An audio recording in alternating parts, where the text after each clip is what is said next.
Everyone, welcome back to my channel. আজকে বাপি সকালে বাজার থেকে বড় রুই মাছ এনেছে, তাই ভাবলাম রোজ রোজ মাছের একঘেয়েমি না রেসিপি করে এই রুই পোস্ত রেসিপিটা ট্রাই করা যাক।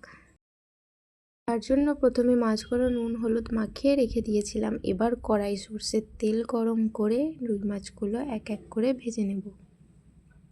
আচ্ছা, তার আগে একটা কথা বলি, ভিডিওটা স্কিপ করবেন না, শেষ পর্যন্ত দেখতে থাকুন। এখানে কাঁচা লঙ্কা আর পোস্তর জুটিটা আমার জাস্ট ইয়াম্মি লাগে, তাই এই রেসিপিটা আমার খুব ফেভারিট রেসিপি।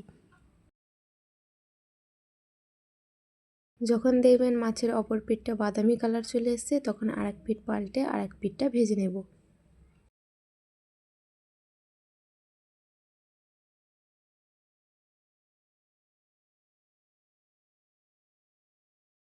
দেখুন মাছগুলো অলরেডি ভাজা হয়ে গেছে। এবার একটা অন্য পাত্রে এই মাছগুলো তুলে নিয়েছি। ততক্ষণে মশলার জন্য কি লাগবে দেখে নিন। কয়েকটা কাঁচা লঙ্কা এখানে শিলনোড়ার মধ্যে থেতো করে বেটে নিয়েছি। এবার লাগবে পোস্তর মধ্যে আর দিয়ে দিয়েছি অল্প পরিমাণে কালো সর্ষে। পোস্ত আর কালো সর্ষেটা এখানে বেটে নেব। এবার পোস্ত আর কালো সর্ষেটা বাটা হয়ে গেলে কড়াইয়ের মধ্যে যে এক্সট্রা মাছ ভাজার তেলটা ছিল সেটা তুলে ওর মধ্যে সর্ষের তেল আবারও অ্যাড করে দেব। ফোড়নের জন্য দিয়ে দিয়েছি শুকনো লঙ্কা, দারচিনি, লবঙ্গ, এলাচ আর কয়েকটা পেঁয়াজের টুকরো দিয়ে পেঁয়াজটা বাদামি করে ভেজে নেব।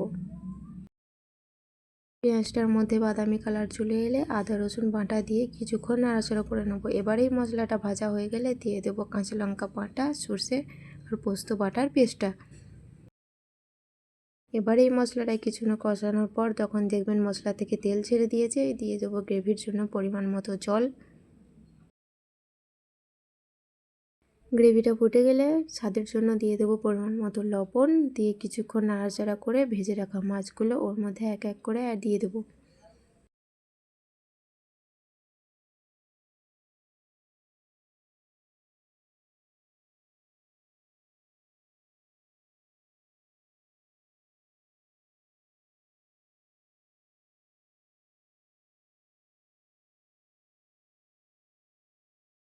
এটা 10 মিনিট কুক হয়ে যাওয়ার পর যখন দেখবেন গ্রেভিটা গায়ে গায়ে হয়ে গেছে, তখন এটা অন্য পাত্রে নামিয়ে নেব। ব্যাস, তাহলেই রেডি রুই পোস্ত। এই রেসিপিটা একদম ইজি এবং গরম ভাতের জন্য পারফেক্ট রেসিপি। বাড়িতে আপনারা বানিয়ে এবার ট্রাই করে দেখতে পারেন।